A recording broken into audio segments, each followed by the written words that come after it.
দিল্লি বিস্ফোরণ কাণ্ডকে নিয়ে প্রতিদিন আমাদের সামনে যে নতুন তথ্য উঠে আসছে তা কিন্তু নিঃসন্দেহে দেশের সুরক্ষার জন্য অত্যন্ত ভয়ঙ্কর। কালকে আমরা এক অদ্ভুত তথ্য জানলাম। সেখানে বলা হলো এই যে হোয়াইট কলার টেরর মডিউল ডাক্তাররা তৈরি করেছিলেন, সেই ডাক্তাররা কিন্তু সুইজারল্যান্ডের একটি অ্যাপের মাধ্যমে নিজেদের মাধ্যমে কমিউনিকেট করতেন। এবং আপনারা শুনলে অবাক হবেন, সেই অ্যাপ কিন্তু ভারতে নিষিদ্ধ, কিন্তু তারা এতটাই মেধাবী যে ভিপিএন ইউজ করে সেই অ্যাপ কিন্তু তারা ব্যবহার করতেন। অর্থাৎ ভারত সরকার যেন কোনো অবস্থাতেই তাদেরকে ট্রেস বা ট্র্যাক করতে না পারে, সেই ব্যবস্থাও কিন্তু এই ডাক্তারদের পক্ষ থেকে করা হয়েছিল। যে তথ্য আমাদের সামনে আসছে সেখানে বলা হচ্ছে সুইস অ্যাপ থ্রিমা, এই থ্রিমা নামক অ্যাপটি তারা ব্যবহার করতেন কমিউনিকেশন চ্যানেল হিসাবে। এবং এই অ্যাপটিকে কিন্তু ভারত সরকার 2023-এ আইটি অ্যাক্টের অধীনে, আইটি অ্যাক্ট 69 এর অধীনে নিষিদ্ধ ঘোষণা করে। এই অ্যাপে কিন্তু অনেক সমস্যা। এটি এনক্রিপ্টেড মেসেজ করার জন্য সাফিসিয়েন্ট একটি অ্যাপ, এটা বাস্তব, কিন্তু এর সিকিউরিটি ওরিয়েন্টেড পারপাস এতটাই বিপজ্জনক যে ভারত সরকার এই অ্যাপটিকে নিষিদ্ধ ঘোষণা করতে বাধ্য হয়। আর দেখুন, ডাক্তাররা কিন্তু খুঁজে খুঁজে এই অ্যাপটিকেই ব্যবহার করেছে। কালকে ডক্টর শাহিন, যিনি এই ঘটনার অন্যতম প্রধান কুচক্রী হিসাবে সামনে এসেছেন, তার ভাই পারভেজ আহমেদ, তাকে কিন্তু গ্রেফতার করা হয়েছে। এবং একের পর এক গ্রেফতারিতে একটা জিনিস পরিষ্কার হয়ে যাচ্ছে যে প্রথমে আমরা ভেবেছিলাম এই নেটওয়ার্কটি হয়তো 5 থেকে 6 জনের, পরবর্তীকালে জানলাম আরো 3 জন, অর্থাৎ 10 জনের। এখন এখানে পুলিশ মারফত যে তথ্য সামনে এসেছে সেখানে বলা হচ্ছে প্রায় 2 ডজন ডাক্তারকে জিজ্ঞাসাবাদ করা হয়েছে শুধু দিল্লি বিস্ফোরণ কাণ্ড নিয়ে। গ্রেফতার হয়েছেন প্রায় 15 থেকে 16 জন। অর্থাৎ বুঝতে পারছেন গোটা ভারত জুড়ে এই শাখা প্রশাখা, এই জাল ঠিক কিভাবে বিস্তৃত হয়েছিল। এবং আরো একটা ইন্টারেস্টিং বিষয় হলো এই যে ডক্টর শাহিন, যাকে নিয়ে সব থেকে বেশি আলোচনা হচ্ছে, তিনি একটি মহিলার নেটওয়ার্ক তৈরি করে ফেলেছিলেন সকলের চোখের আড়ালে। এই ডক্টর শাহিনকে নিয়ে যদি আপনারা কিছু তথ্য জানেন তাহলে আপনারা নিজেরাও চমকে যাবেন। এই ডক্টর শাহিন কিন্তু ডিভোর্সি এক নারী। তার হাজবেন্ডের একাধিক ইন্টারভিউতে এটা প্রমাণিত হয়েছে যে তিনি কোনো অবস্থাতেই ইসলাম ধর্মে বিশ্বাসী ছিলেন না, কিন্তু হঠাৎ করে তিনি ধর্মচারণ করতে শুরু করেন এবং তার যে জীবন, সেই জীবনটাও কিন্তু 180 ডিগ্রি ঘুরে যায়। যে তথ্যগুলো আমাদের সকলকে চমকে দেয় সেগুলো সকলের ভাবা উচিত। এবং আপনারা শুনলে অবাক হবেন, এই মেধাবী একজন ব্যক্তি, এই নারী কিভাবে ভারত বিরোধিতায় যুক্ত হয়ে গেলেন। ডক্টর শাহিনের বিপক্ষে অভিযোগটি কি?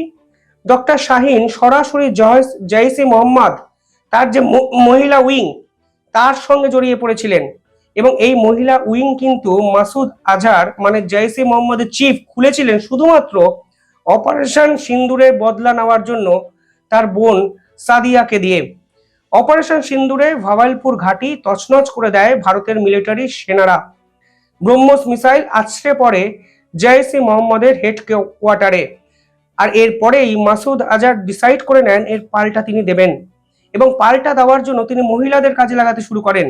এবং তার বোন সাদিয়া, তাকে দিয়ে একটি মহিলা উইং খুলে ফেলেছিলেন যার নাম জামাত উল মুমিনাত।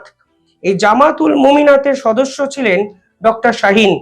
এবং সেখানে মনে করা হচ্ছে পুলওয়ামা হত্যাকাণ্ডের সঙ্গে জড়িত মাস্টার মাইন্ড, যিনি মাসুদ আজহার পরিবারেরও সদস্য, তার স্ত্রীকেও কিন্তু কাজে লাগিয়েছে মাসুদ আজহার। অর্থাৎ ডক্টর শাহিন, মাসুদ আজহারের বোন সাদিয়া এবং পুলওয়ামা হত্যাকারী যিনি মেন অভিযুক্ত, সেই অভিযুক্তর স্ত্রী আফরিহা বিবি, তাকেও কিন্তু এই নেটওয়ার্কের গুরুত্বপূর্ণ সদস্য করে ফেলে জৈশের অন্যতম মাস্টার মাইন্ড মাসুদ আজহার। যে তথ্য সামনে আসছে সেখানে বলা হচ্ছে উমর ফারুক, যিনি পুলওয়ামা হত্যাকাণ্ডের সঙ্গে সরাসরি জড়িত, যিনি ভাইপো মাসুদ আজহারের, তার স্ত্রী আফরিয়া বিবি, তিনি এই পার্টিকুলারলি মহিলা উইং, যে উইং মাসুদ আজহার তৈরি করেছিলেন, তার ব্রিগেড অ্যাডভাইজারি কাউন্সিলের অন্যতম সদস্য হন। এবং প্রধানত ডক্টর শাহিনের সঙ্গে যোগাযোগ করেন মাসুদ আজহারের বোন সাইদা এবং এই আফরিয়া বিবি। অর্থাৎ পরিষ্কার হয়ে যাচ্ছে এটা একটা প্রি প্ল্যানিং এবং ওয়েল অর্গানাইজড স্ট্রাকচার, যে স্ট্রাকচারের অংশ হিসাবে শাহিন শুধু নিজের খেলাটা খেলে গেছেন এবং অবশেষে তিনি ভারতের গোয়েন্দাদের হাতে ধরা পড়েছেন। এবার শাহিনের কেরিয়ারটা আপনারা বোঝার চেষ্টা করুন। আপনারা যদি একটু পিছনে যান তাহলে দেখবেন শাহিনকে নিয়ে তার সহকর্মীরা একাধিক স্টেটমেন্ট একাধিক জায়গায় দিয়েছেন। কেউ বলেছেন তার হাতে সবসময় একটি রোজারি থাকতো। রোজারি মানে কি জানেন?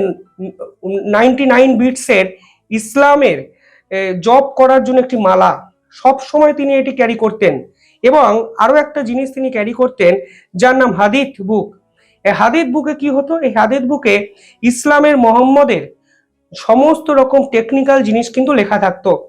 অর্থাৎ এই পার্টিকুলারলি ডক্টর শাহিনকে দেখে কেউ কখনো বুঝতে পারবে না যে তার মগজে দেশদ্রোহিতা কোথাও গিয়ে বাসা বেঁধেছে, কারণ তিনি তার ইমেজটাকে পোট্রে করেছিলেন একজন ইসলামিক ধর্মগুরুর মতো এবং ধর্মে বিশ্বাস করা এক নারী যেরকম হয় ঠিক সেভাবে।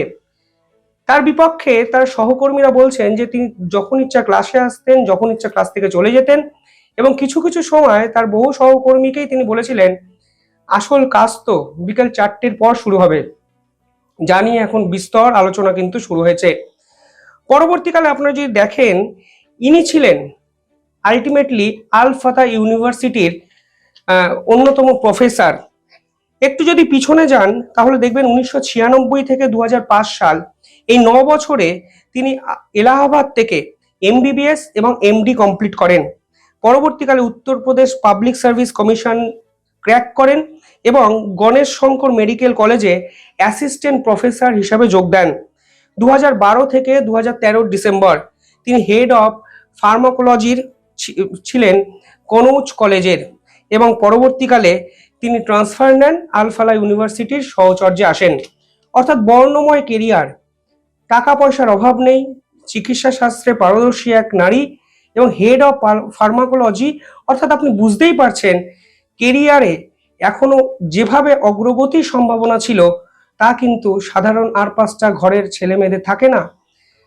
তারপর তিনি বিবাহিত জীবনে পদার্পণ করেন এবং 2015-তে তার ডিভোর্স হয়। তার স্বামী বলেছেন অস্ট্রেলিয়া যাওয়া নিয়ে মত পার্থক্য হয় এবং 2015-র পর থেকে তিনি তার ফ্যামিলির সঙ্গে, সন্তানের সঙ্গে সে অর্থে আর ইনভলভমেন্ট দেখাননি। পরবর্তীকালে গোয়েন্দাদের কাছে আরো একটি তথ্য সামনে আসে। সেখানে বলা হয় এই বিস্ফোরণের আগে তিনি পালিয়ে যেতে চেয়েছিলেন। অর্থাৎ পরিকল্পনাটা স্পষ্ট হয়ে যায় গোয়েন্দাদের কাছে যে দিল্লি বিস্ফোরণের মতো একটি বিস্ফোরণ হবে এবং তিনি পালিয়ে যাবেন বিদেশে, যেন সবকিছুর নাগালের বাইরে তিনি যেতে পারেন। সেখানে বলা হচ্ছে তিনি পুলিশ ভেরিফিকেশনের অ্যাপ্লাই করেছিলেন পাসপোর্টের জন্য এবং সেই অ্যাপ্লিকেশনটি তিনি নিজের মাধ্যমেই করেছিলেন। আরো ইম্পর্টেন্ট বিষয় হলো ডক্টর শাহিনের যে ভাই পারভেজ, তারা একটি মোবাইল ফোন ব্যবহার করত, যে মোবাইল ফোনে ভুয়ো অ্যাড্রেস তারা দিয়েছিলেন এক মসজিদের অ্যাড্রেস। অর্থাৎ সব মিলিয়ে যে খবরগুলো আমাদের সামনে উঠে আসছে তাতে একটা জিনিস স্পষ্ট হয়ে যাচ্ছে যে কোথাও না কোথাও ব্রেন ওয়াশড হয়তো এনাকেও করা হয়েছিল। কিন্তু দেখুন, একটা সময়ের পর ব্রেন ওয়াশড হয়ে গেছি বলে আমি খারাপ কাজে লিপ্ত হয়ে গেলাম, এই পুরো বিষয়টাও হয়তো মানে অ্যাপ্রোপ্রিয়েট বা অ্যাকসেপ্টেবল নয়। আমি পেশায় ডাক্তার, আমি হেড অফ দ্য ডিপার্টমেন্ট, আমি অ্যাসিস্ট্যান্ট প্রফেসর, আমি Uttar Pradesh civil service commission crack করেছি এবং আমাকে শুধুমাত্র জেহাদিপনায় কেউ ব্রেন ওয়াশ করে দিল এবং জয়সি মোহাম্মদ আমাকে প্রত্যেকটি বিষয়ে ইন্সপায়ার করলো এবং আমি নির্মমভাবে বোমা তৈরি করলাম, অ্যামোনিয়াম নাইট্রেট জমালাম এবং মানুষ হত্যা করলাম। আমি সত্যি জানি না এর কোনো ব্যাখ্যা হয় বলে। আজকে এদের যে সিভি, এদের যে এডুকেশনাল কোয়ালিফিকেশন আমাদের সামনে উঠে আসছে, তাতে কিন্তু আমাদেরকে অনেক কিছু সিরিয়াসলি ভাবতে হবে। এই জন্যই ভাবতে হবে কারণ আমাদের আশেপাশে এই ধরনের অনেক মানুষই হয়তো আছে যারা হয়তো ভারতে আছেন কিন্তু ভারত বিরোধিতা তাদের মজ্জায়, তাদের রক্তে রন্ধ্রে প্রভাবিত হয়েছে। ডক্টর শাহিনের মতো ক্যারেক্টাররা কিছুটা সামনে আসেন, আলোচনা হয়, দুদিন পর হয়তো সবাই ভুলে যাবেন, কিন্তু এটা বাস্তব যদি আমরা এই ঘটনাকে ভুলে যাই তাহলে হয়তো আমাদের দেশ আরো বড়সড় বিপদে পড়বে আমাদের অজান্তেই, অচিরেই। কিভাবে দেখছেন আপনারা পুরো বিষয়টি কমেন্টে জানাবেন।